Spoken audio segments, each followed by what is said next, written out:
Bonjour à tous, c'est un plaisir pour moi encore de vous apporter la parole de Dieu ce matin. Aujourd'hui, nous continuons notre série de prédications sur le livre du prophète Jonas et nous allons lire le chapitre 3. Avant de lire ce chapitre, j'aimerais rappeler quel est en une phrase le message de ce livre du prophète Jonas. Malgré notre incrédulité et notre péché, l'Éternel nous utilise pour étendre sa miséricorde aux nations. Je vous invite tout de suite à lire dans le livre du prophète Jonas, au chapitre 3. La parole de l'Éternel fut adressée à Jonas une deuxième fois. « Lève-toi, va à Ninive, la grande ville, et fais-y la proclamation que je t'ordonne. » Jonas se leva et alla à Ninive, conformément à la parole de l'Éternel. Or, Ninive était une immense ville. Il fallait 3 jours de marche pour en faire le tour. Jonas fit d'abord dans la ville une journée de marche. Il proclamait « Dans 40 jours, Ninive sera détruite. » Les habitants de Ninive crurent à Dieu. Ils proclamèrent un jeûne et s'habillèrent de sacs, depuis les plus grands jusqu'aux plus petits. Le roi de Ninive apprit la nouvelle, il se leva de son trône, retira son manteau, se couvrit d'un sac et s'assit sur la cendre. Et il fit faire dans Ninive cette proclamation, par ordre du roi et de ses grands, que les hommes et les bêtes, les bœufs et les brebis ne goûtent de rien, ne mangent pas et ne boivent pas d'eau. Que les hommes et les bêtes soient couverts de sacs, qu'ils crient à Dieu avec force et qu'ils renoncent tous à leur mauvaise conduite et aux actes de violence dont leurs mains sont coupables.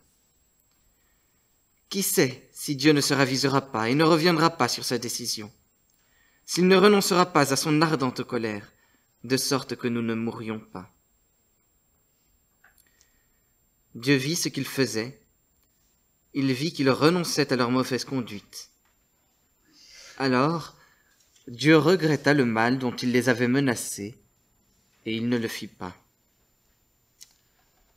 Je vous invite à remettre notre enseignement dans la prière. Seigneur notre Dieu, nous te remercions de nous rassembler ce matin pour nous enseigner ta parole. Merci pour Jésus-Christ, qui est ta parole, celui par qui et pour qui tu nous as envoyé cette parole merveilleuse. Merci parce que c'est grâce à lui que tu nous annonces l'évangile, et cet évangile que nous trouvons même dans le livre de Jonas. Nous te prions de nous transformer, de nous sanctifier par cette vérité, cette bonne nouvelle. Oui, Seigneur notre Dieu, nous te remettons cet enseignement, et nous te demandons de rendre nos cœurs disposés à le recevoir. Nous te prions en Jésus-Christ, notre Seigneur. Amen.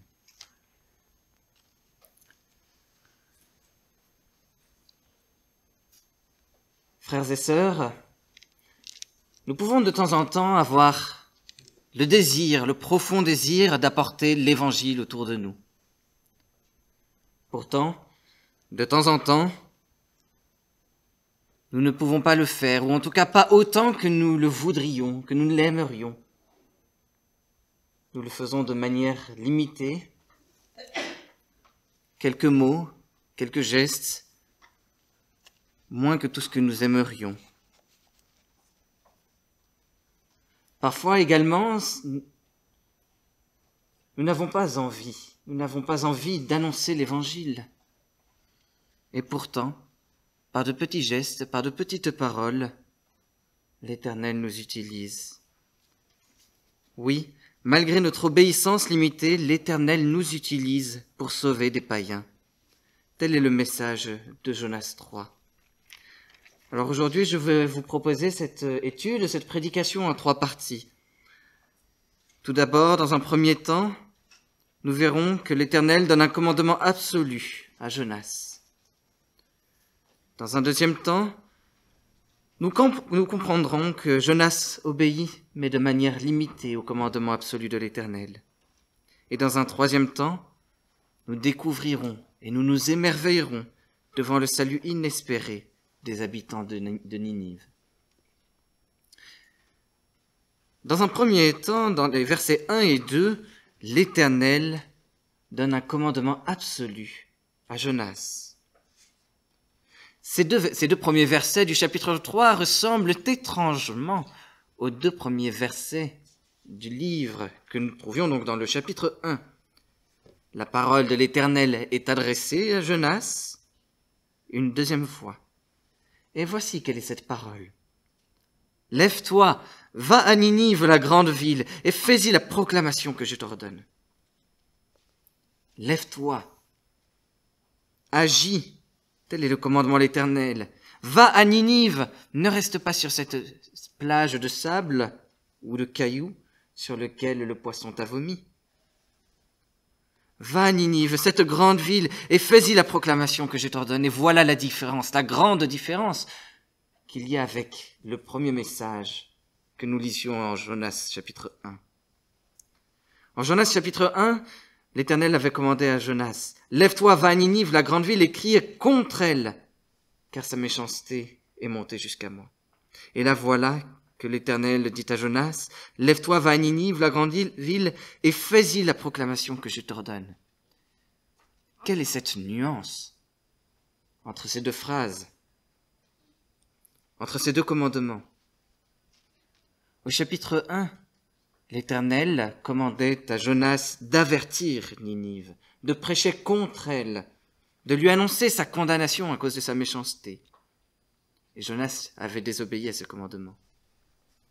Désormais, l'Éternel demande une soumission encore plus absolue à Jonas. Quoi que je te dise, quoi que je te commande de dire, d'annoncer à cette grande ville, aux habitants de cette ville, fais-y la proclamation que je t'ordonne. Fais tout ce que je t'ordonne. Moïse s'était révolté contre le premier commandement du Seigneur, et c'est pourquoi le Seigneur l'Éternel lui demande une soumission encore plus absolue. Il souhaite à travers la réponse de Jonas, que Jonas manifeste qu'il a réellement changé d'attitude vis-à-vis des habitants de Ninive. L'Éternel demande une soumission absolue à Jonas.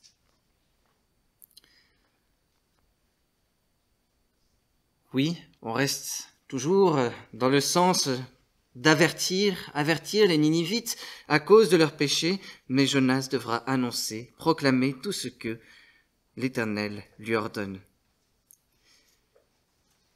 Et nous nous rappelons également que ce livre de Jonas n'est pas seulement un message adressé, que ce message de Jonas n'est pas seulement adressé aux habitants de Ninive, mais aussi à tout le peuple d'Israël à qui ce livre est adressé. Et donc, à travers cette parole, au prophète Jonas, l'Éternel souhaite interpeller le peuple d'Israël, son propre peuple, le peuple de l'Alliance. Jonas est un prophète à l'image de son peuple. Lui-même se rebelle contre le commandement de l'Éternel d'annoncer l'Évangile, d'annoncer son avertissement aux nations. Eh bien, comme il le fait avec Jonas, l'Éternel commande à son peuple de se soumettre tout entièrement à son commandement.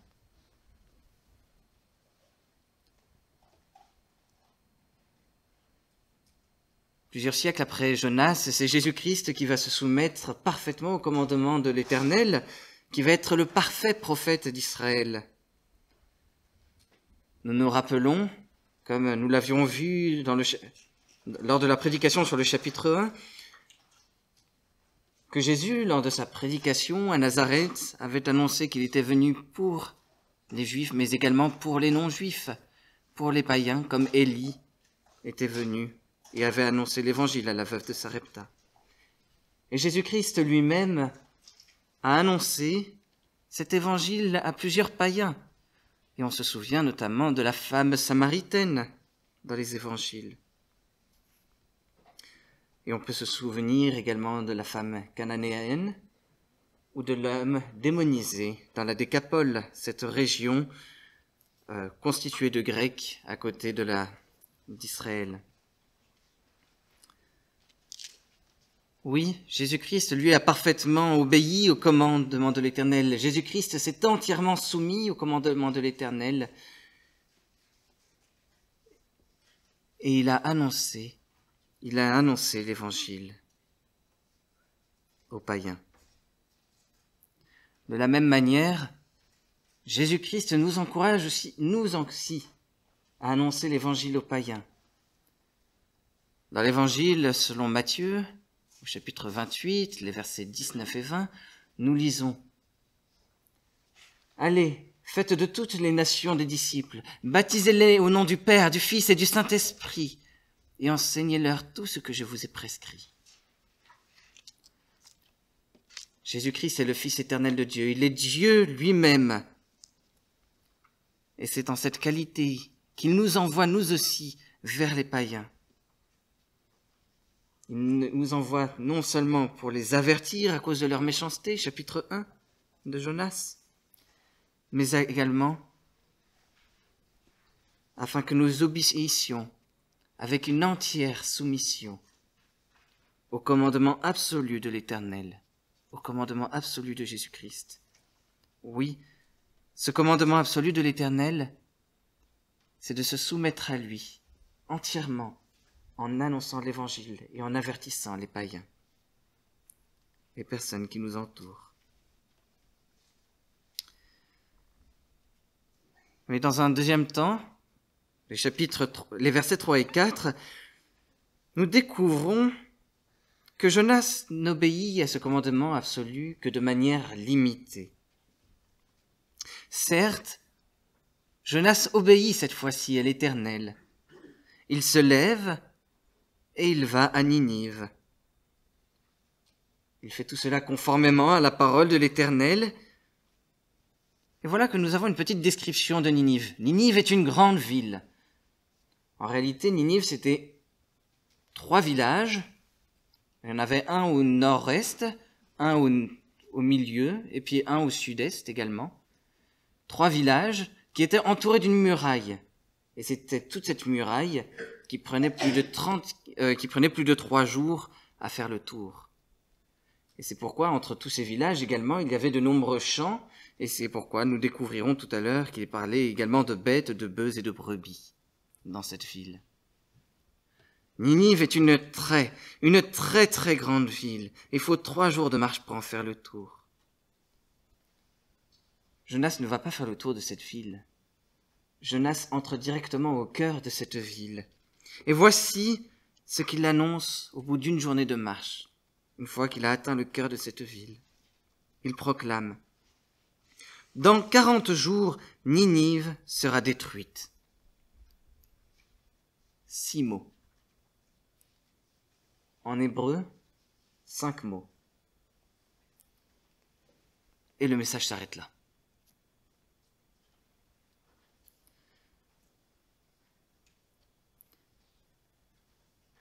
On peut se demander pourquoi un message si court? Est-ce là véritablement ce que l'Éternel lui a ordonné de proclamer à la ville de Ninive, aux habitants de Ninive? Est-ce que d'une certaine manière, Jonas ne fait pas preuve de mauvaise foi et finalement ne limite pas le message de l'Éternel au plus petit nombre de mots, afin qu'il puisse produire le plus petit effet aux habitants de Ninive?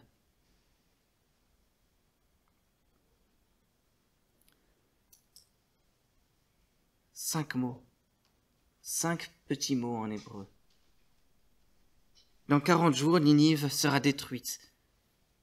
5 petits mots, mais un message fort. En hébreu, le mot qui est traduit par être détruit signifie renverser, retourner. La ville sera renversée, sera retournée. Elle sera complètement détruite. Rien ne subsistera de cette ville tellement méchante, qui commet tellement de crimes, qui commet tellement de méchanceté.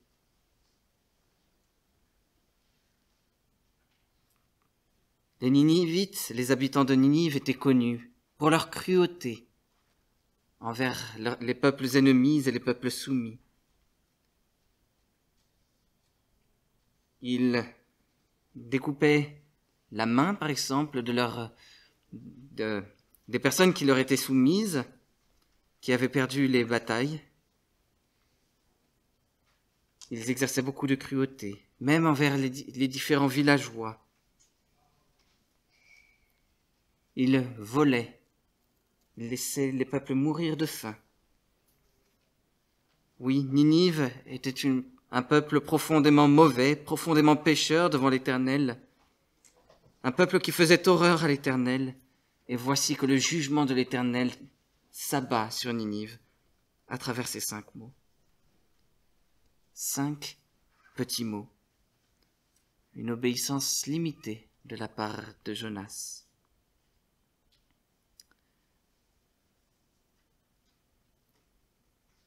Nous aussi, nous obéissons souvent de manière limitée quand l'Éternel nous demande de nous soumettre entièrement à lui et d'annoncer l'Évangile aux païens qui nous entourent.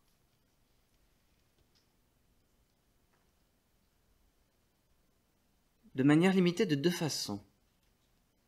Tout d'abord, nous annonçons l'Évangile de manière limitée lorsque nous le faisons avec mauvaise volonté, comme Jonas peut-être.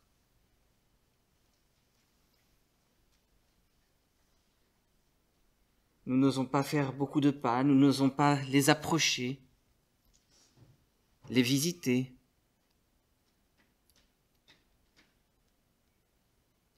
Oui, l'Éternel nous commande de leur annoncer l'Évangile, alors nous le faisons dans le plus petit nombre de mots possible.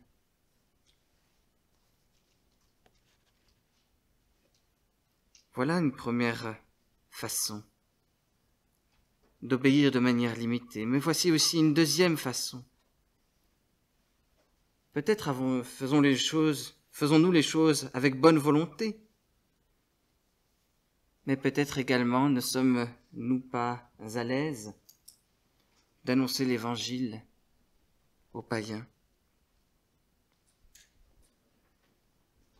Eh bien, oui, c'est une obéissance limitée, mais dans ce cas-là, c'est une belle obéissance. En 5 mots. En 5 mots, nous pouvons déjà annoncer le message de l'Éternel sur et contre les païens qui nous entourent. 5 petits mots pourront peut-être faire toute la différence. 5 petits mots pourront peut-être rejoindre le cœur des païens qui nous entourent, le cœur de nos amis, le cœur des membres de notre famille, le cœur de nos collègues, le cœur de tous ceux qui nous entourent. Jonas obéit de manière limitée au commandement absolu de l'Éternel et de la même manière, nous obéissons de manière limitée au commandement de l'Éternel. Pourtant, malgré cette obéissance limitée, l'Éternel fait de grandes choses. Dans un 3e temps, dans les versets 5 à 10, nous découvrons et nous nous émerveillons du salut inespéré des habitants de Ninive. En effet, les habitants de Ninive crurent à Dieu à cause de Jonas, à cause de ces 5 mots. Et il n'y a ici ni temps d'arrêt, ni temps de réflexion. Tout de suite après les 5 mots, ces 5 mots de Jonas, cette proclamation du message de l'Éternel rejoint le cœur des habitants de Ninive et ils croient à Dieu. Et tout de suite, ils réagissent. Tout de suite, ils proclament un jeûne et ils s'habillent de sacs, des plus grands jusqu'aux plus petits. Ils se mettent dans un état de deuil. Les sacs à l'époque, et puis la cendre, étaient un signe du deuil. Le deuil quand on perdait un membre de sa famille, mais surtout un deuil quand on se reconnaissait coupable de crime, coupable d'avoir désobéi à Dieu. Dès la prédication limitée de Jonas, les habitants croient à l'Éternel et ils se mettent en état de deuil. Ils reconnaissent leurs fautes, ils reconnaissent leurs crimes, ils reconnaissent qu'ils sont pécheurs devant l'Éternel. Et du plus grand jusqu'au plus petit, tous sont en état de deuil, tous demandent pardon. Les plus grands, les plus âgés, jusqu'aux plus petits, jusqu'aux bébés. Les plus grands également en richesse, les plus riches, jusqu'aux plus pauvres. Et nous les découvrons aussi dans le passage. Les plus grands, les plus nobles, le roi, jusqu'aux plus petits, jusqu'aux mendiants, et même jusqu'aux animaux. En effet, le roi de Ninive entend lui-même parler de la prédication de Jonas. Il apprend la nouvelle, il reconnaît sa faute, il se met en habit de deuil et il s'assoit sur la cendre. Et comme un dernier espoir, il donne cet ordre à toute la ville de Ninive. Par ordre du roi et de ses grands, que les hommes et les bêtes, les bœufs et les brebis ne goûtent de rien, ne mangent pas et ne boivent pas d'eau. Que les hommes et les bêtes soient couverts de sacs, qu'ils crient à Dieu avec force et qu'ils renoncent tous à leur mauvaise conduite et aux actes de violence dont leurs mains sont coupables. Ici, le roi ordonne ce que tous les habitants de Ninive étaient déjà en train de faire. Il officialise tout ce que les habitants de Ninive sont en train de faire. Il officialise ce deuil public, ce deuil national à cause des péchés des habitants de Ninive. Et le roi conclut d'une telle manière: qui sait si Dieu ne se ravisera pas et ne reviendra pas sur sa décision, s'il ne renoncera pas à son ardente colère, de sorte que nous ne mourrions pas.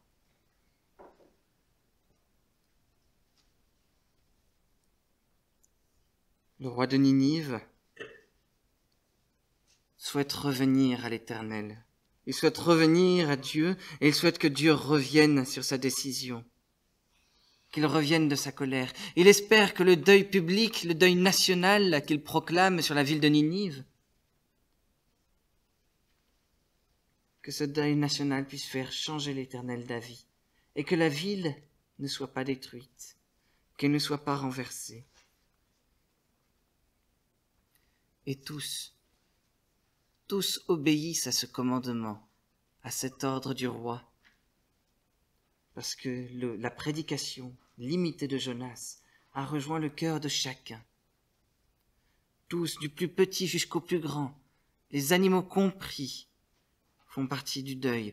Toute la ville, toute la grande ville de Ninive se repent de ses fautes et de ses crimes à cause de 5 petits mots du prophète Jonas. 5 petits mots du prophète Jonas vont renverser une ville, une grande ville, la capitale du monde antique. Les habitants de Ninive, à cause de ces 5 petits mots de Jonas, reviennent à l'Éternel. Et l'Éternel revient sur sa décision. Dieu voit leur deuil, il voit leur profonde affliction. Il découvre dans le cœur de chacun des habitants de Ninive la grande tristesse qui existe à cause du mal que chacun a commis contre Dieu. Il voit que chacun des habitants de Ninive renonce à sa mauvaise conduite et qu'il désire désormais avoir une belle conduite, une conduite qui honore Dieu. Et c'est pourquoi Dieu revient vers les habitants de Ninive. Il regrette le mal dont il les avait menacés et il ne faisait pas ce mal. Parce que les habitants de Ninive se sont repentis, parce qu'ils ont demandé parce que ces païens ont demandé pardon à Dieu. Dieu leur pardonne. Dieu ne va pas les juger, mais il les délivre de son jugement. Il les délivre de leur condamnation. Il les délivre de la destruction.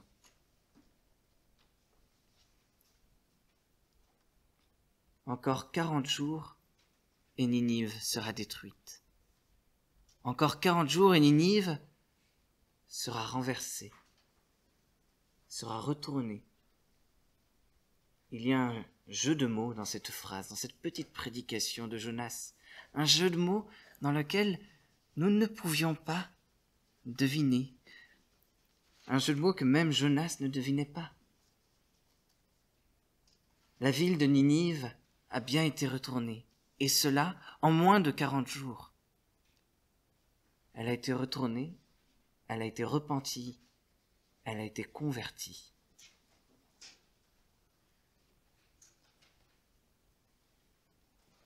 L'Éternel ne fait pas le mal, mais il délivre les païens, il sauve les païens de la destruction,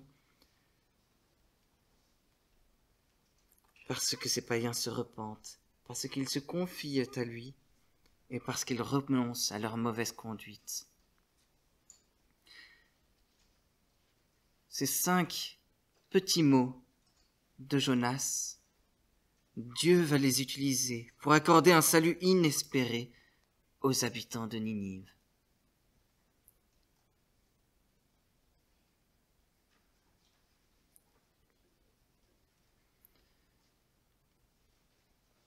Nous aussi, nous pouvons avoir confiance en Dieu et nous appuyer sur Dieu en toute occasion.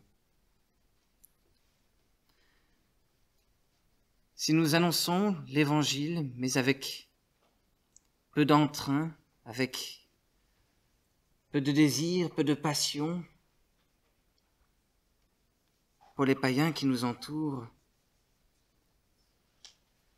nous pouvons avoir la certitude que Dieu peut nous utiliser malgré ce mauvais entrain pour annoncer l'Évangile aux païens et pour les sauver, afin que ces païens demandent pardon à Dieu, afin qu'ils désirent changer d'attitude devant Dieu, et Dieu, dans sa grâce, sans rien demander en retour, pourra leur pardonner.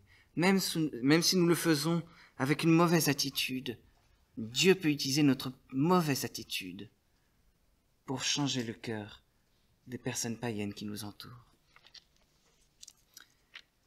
Également, par de petits mots, par de petits gestes, Dieu peut nous utiliser pour sauver des païens.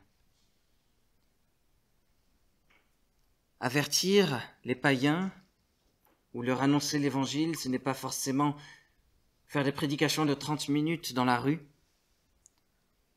ou les inviter pour de grandes conférences d'évangélisation ou de défense de la foi. 5 petits mots. 5 petits mots. Ou un petit geste. Une petite attention, un regard. Peut interpeller un païen autour de nous. Pourquoi ? Non pas à cause de notre propre proclamation, mais parce que Dieu peut utiliser de petits mots et de petits gestes pour faire de grandes choses parmi les gens qui nous entourent.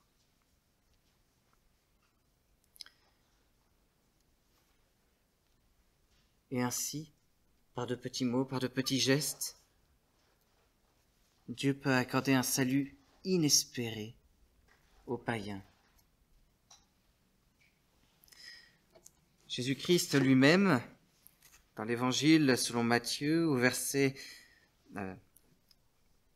40 et 41, dira plus tard : « De même que Jonas fut 3 jours et 3 nuits dans le ventre d'un grand poisson, de même le Fils de l'homme sera 3 jours et 3 nuits dans la terre. Lors du jugement, les habitants de Ninive se lèveront avec cette génération et la condamneront parce qu'ils ont changé d'attitude à la prédication de Jonas. Or, il y a ici plus que Jonas.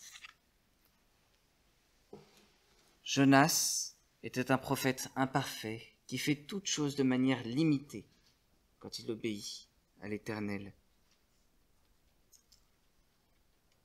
Mais il y a ici plus que Jonas. Jésus-Christ est lui-même plus que Jonas. Lui est le prophète par excellence. Celui qui annonce la parole de Dieu et celui qui envoie son Esprit Saint afin que les païens puissent la recevoir. Mais il y a aussi dans ces versets une notion de jugement. L'Éternel a renoncé, il est revenu de sa décision contre les habitants de Ninive, parce que les habitants de Ninive n'étaient pas prêts pour le jugement, parce qu'ils étaient encore prêts à écouter la prédication de Jonas, à changer d'attitude. Les habitants de Ninive n'étaient pas prêts pour le jugement, mais les Israélites, le peuple d'Israël, est prêt pour le jugement. Là où les habitants de Ninive, qui n'étaient pas le peuple de l'Alliance, s'est repenti et a changé d'attitude par 5 mots, le peuple d'Israël, lui, ne s'est pas repenti. Il reste dans son orgueil, il reste dans son entre-soi, et il n'annonce pas cet évangile comme l'Éternel le lui a ordonné. Et voilà encore un avertissement contre le peuple d'Israël, contre le peuple de l'Alliance. La grâce de l'Éternel peut s'étendre sur les païens. Et si nous ne changeons pas d'attitude, ce sont les païens qui seront utilisés par Dieu pour nous juger. Sachons nous en souvenir, mais sachons également et surtout nous rappeler que, quelle que soit notre obéissance, même limitée, Dieu nous utilise pour annoncer l'Évangile. Alors pourquoi ne pas le faire avec une bonne volonté et avec beaucoup d'enthousiasme? Oui, malgré notre obéissance limitée, l'Éternel nous utilise pour sauver des païens. Je vous invite à prier.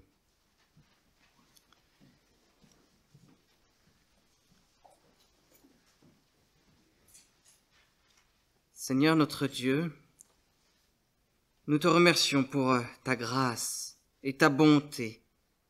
Nous te remercions parce que dans ton amour pour tout le genre humain, tu as envoyé ton Fils Jésus-Christ pour annoncer ta parole, lui, un parfait prophète. Nous te remercions de ce que par lui, tu as rejoint les païens, tout comme tu l'as fait avec Jonas, tout comme tu l'as fait également avec les apôtres.